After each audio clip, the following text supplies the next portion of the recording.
16 বছর পর মায়ের কাছে ফিরে এসেছেন সোলাইমান। চাকরি জীবনে বহু স্বপ্ন ছিল তার, তবে এখন তিনি শূন্য হাতে একটি ছোট মাটির ঘরে বসবাস করছেন।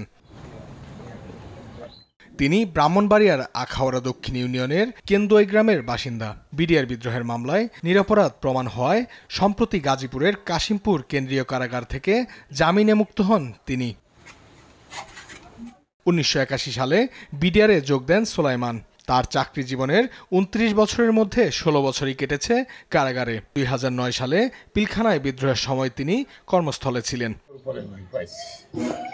বিদ্রোহের সময় প্রাণ বাঁচাতে পালিয়ে যান সোলাইমান। পরে সরকারের নির্দেশে ফিরে গিয়ে গ্রেফতার হন তিনি। তার বিরুদ্ধে হত্যা ও বিস্ফোরক মামলার অভিযোগ আনা হয়। 2013 সালে বিডিআর হত্যা মামলায় খালাস পেলেও বিস্ফোরক মামলায় তাকে আটক রাখা হয়। তার অনুপস্থিতিতে স্ত্রী ও সন্তানরা অসহায় ছিলেন।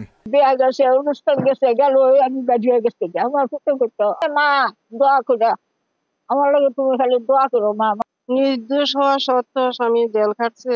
আমাদের আশাবাদী আমার স্বামী একদিন ফিরে আসবে। উনি খুব ভালো মানুষ। এই বিডিআর মধ্যে এই একটা চক্রান্তের মধ্যে পড়ছে, এটা বিভ্রান্তি সৃষ্টি করে গেছে।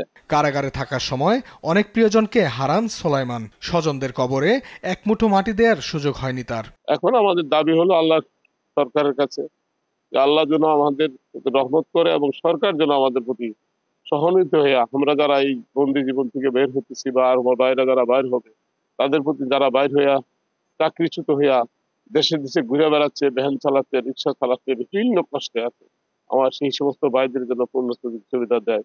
নিরপরাধ বিডিআর সদস্যদের মুক্তি এবং তাদের সম্মান ও পুনর্বাসনে সরকারের সহায়তা চান সোলাইমান। নিউজ ডেস্ক, দেশ টিভি।